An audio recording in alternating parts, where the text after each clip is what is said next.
Good evening, everyone. Time for another silver update. Thank you to everyone who has been rooting for me with my most recent health crisis. I'm at a post on the blog if you want to read it, some of the stuff that I went through. I'll probably do a longer post on the forum.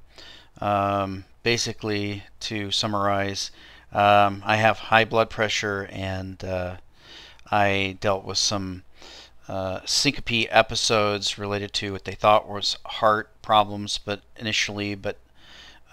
turned out to not be so, and was more something akin to a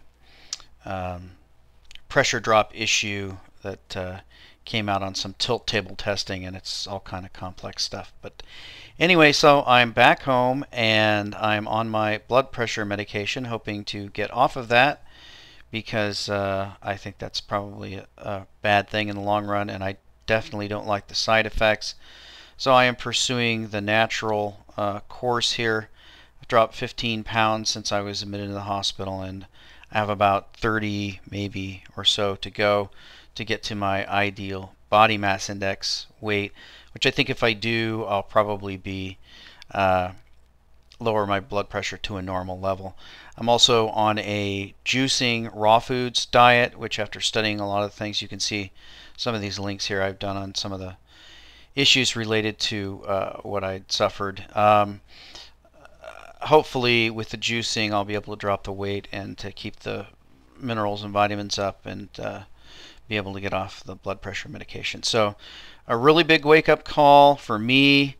Of course, the most important thing in the world is going to be your eternal destiny, and then obviously I've learned that the second most important thing is your health, because really if you don't have your health, you really don't have anything. It doesn't matter how much silver you have. It doesn't matter if you've got silver stacked up to the moon.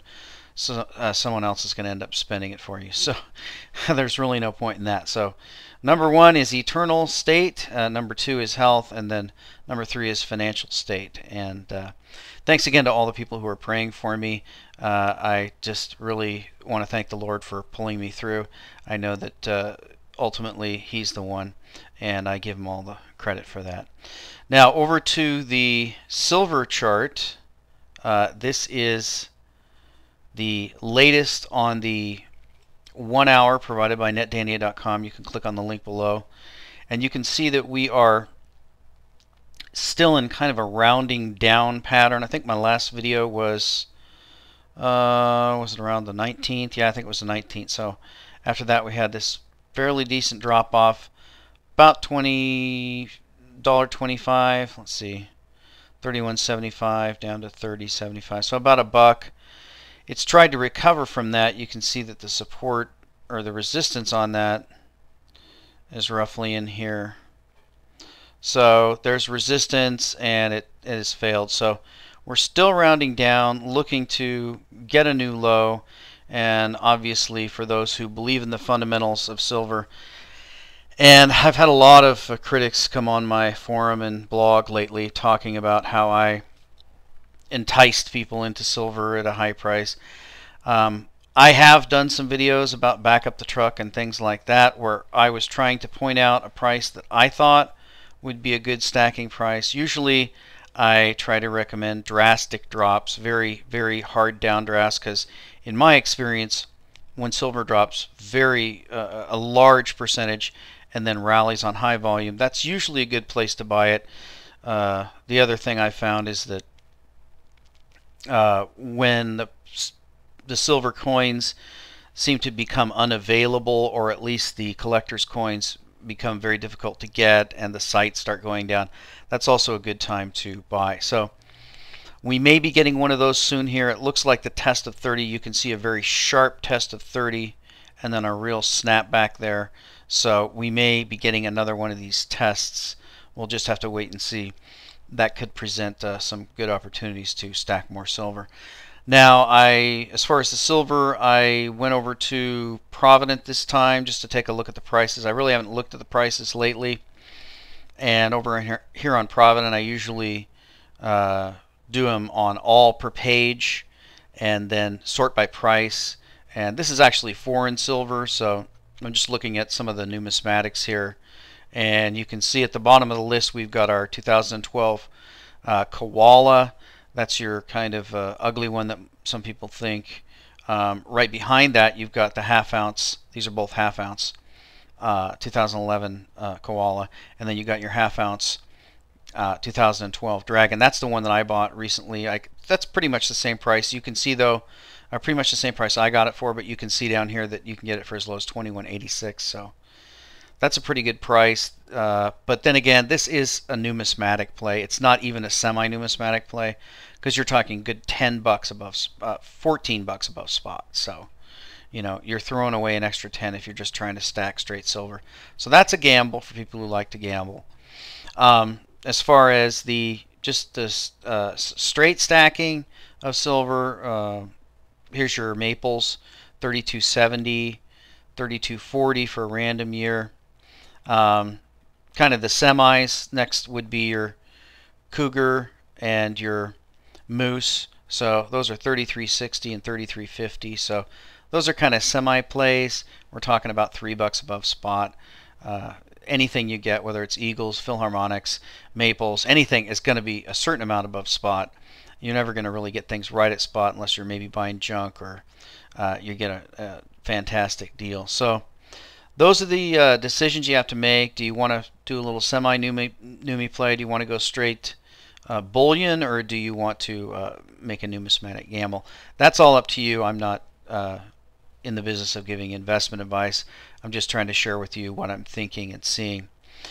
So let's get over to the main article of the night. This is something that's been bouncing around quite a bit lately, and the first article is from GATA, and that is, let's see if I can find it here.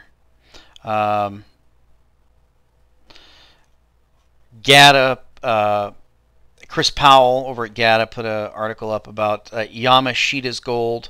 If the U.S. had Yamashita's gold, they'd put it in Cracker Jack boxes. And he basically makes the point that if the U.S. really had it, then it wouldn't have behaved the way it has behaved and suppressed the price.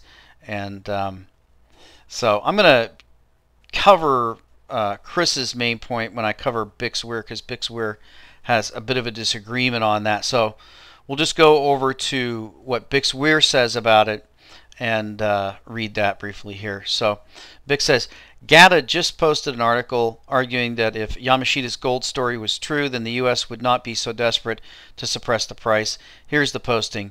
If you had Yamashita's gold, they put it in Cracker Jack boxes. Unfortunately, GATA gets it wrong here. This is one of the reasons I decided to go off on my own and create the Road to Ruta website.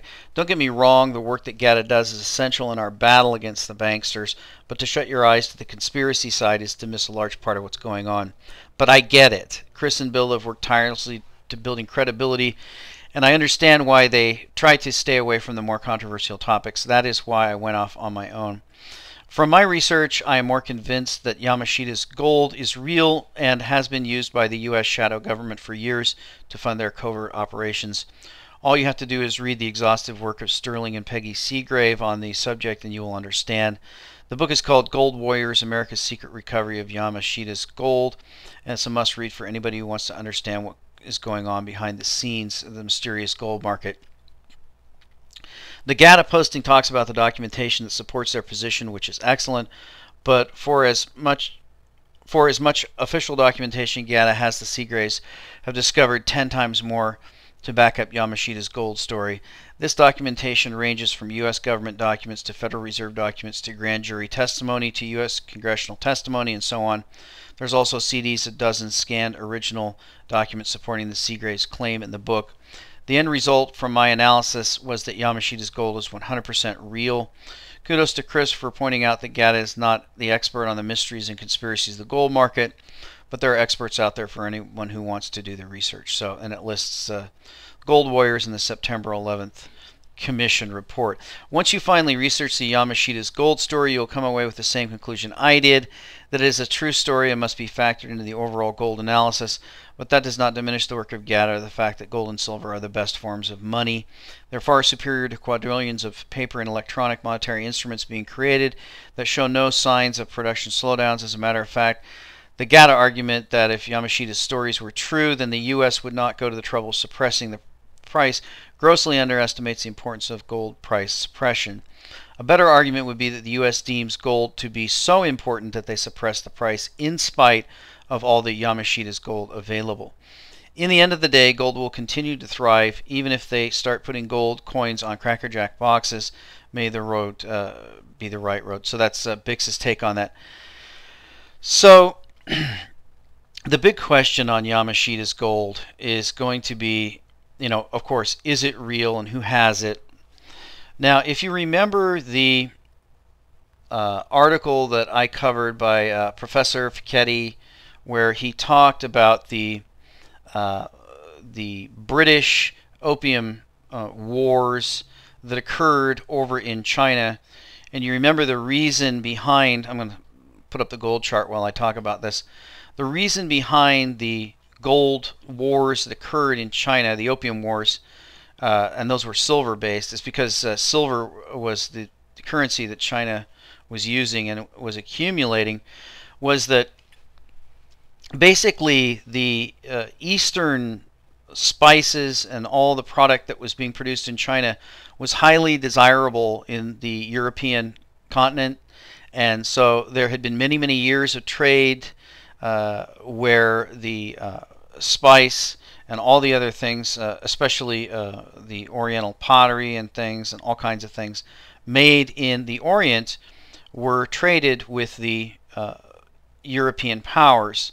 Now, of course, when you have a gold-based system, which at that time they had either a gold-based system, trade system, or a silver-based trade system, you have to have something to balance trade, and that's the traditional argument behind having an international gold standard. But the argument is that over the long period of centuries, a large amount of the silver had piled up in China, and Britain had to find a way of getting that silver back out because they were running out of silver. So that's where they came up with the opium trade idea, and to get the Chinese to pay silver for the opium that the British would import into China, and that would rebalance the trade. So similar idea with the Yamashita's gold, the idea that a large amount of gold perhaps had piled up in Asia due to Asian balance of trade imbalances, and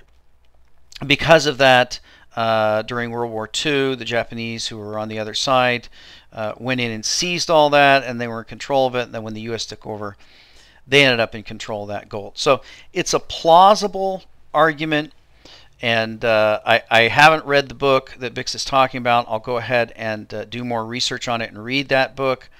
I don't know how much more that will convince me, but I think the main point that I want to make tonight is that ultimately it really doesn't matter, and that's as far as how much gold is out there, because that's the type of argument that you hear a lot of times when people say, well, what if we go back to a gold standard? Well, there's just not enough gold. There's not enough gold to go around.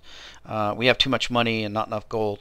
It's the same sort of argument. It's not the amount of gold. It's not that there's too much gold or too little gold. I think there's about 10 billion ounces of gold in the world, probably mined since the beginning of civilization. Some people may think it's 5 times that. I don't know. It really doesn't matter to me. The issue, the key issue is gold being used to balance trade? In other words, are the countries that are producing things and are the countries that are consuming things balancing out their trade? And if they're not using gold, what are they using? Well, you know what we're using now. We're using this hybrid petrodollar standard, and we're using a Western-based banking system that is throwing the world into tremendous imbalances. The rest of the world is trying to escape from this Anglo-American banking system, petrodollar-based, possibly narco-dollar-based. We don't really know, but very complex form of manipulating trade without balancing trade. With a gold standard, a simple gold standard, regardless of how much gold there is, it's very simple. When a country produces something that other countries want, it exports it and it ends up importing other things or ultimately gold to balance the trade. Eventually, when the countries that are using that gold to buy it run out of gold, then they are going to have to produce something that other countries want. That is going to be the ultimate solution. That's what the United States needs, is to become an economy that produces something that the rest of the world wants rather than just debt and pieces of paper. So that's going to be the ultimate solution. It's something akin to the health thing that I talked about earlier. If you don't address the real cause of the problem, it really doesn't matter where you are in the ultimate measurement of things, in other words, the measurement of gold, how much there is, but what direction you're going. And so the health of the U.S. economy is very, very sick, and the way to turn it around is going to be a gold standard which balances trade, or even better, a hybrid gold-silver standard which balances trade, allows the U.S. to properly value its currency, produce things that other countries want, and be able to buy things that we want to import. So for me, the issue of how much gold is really out there is not a key issue. If Yamashita's gold is out there, that does allow the U.S. to play the game a little bit longer, but ultimately the course has to change, the way we're doing business has to change, or it doesn't matter how much gold is out there, ultimately we're going to fail. And we'll talk to you next time.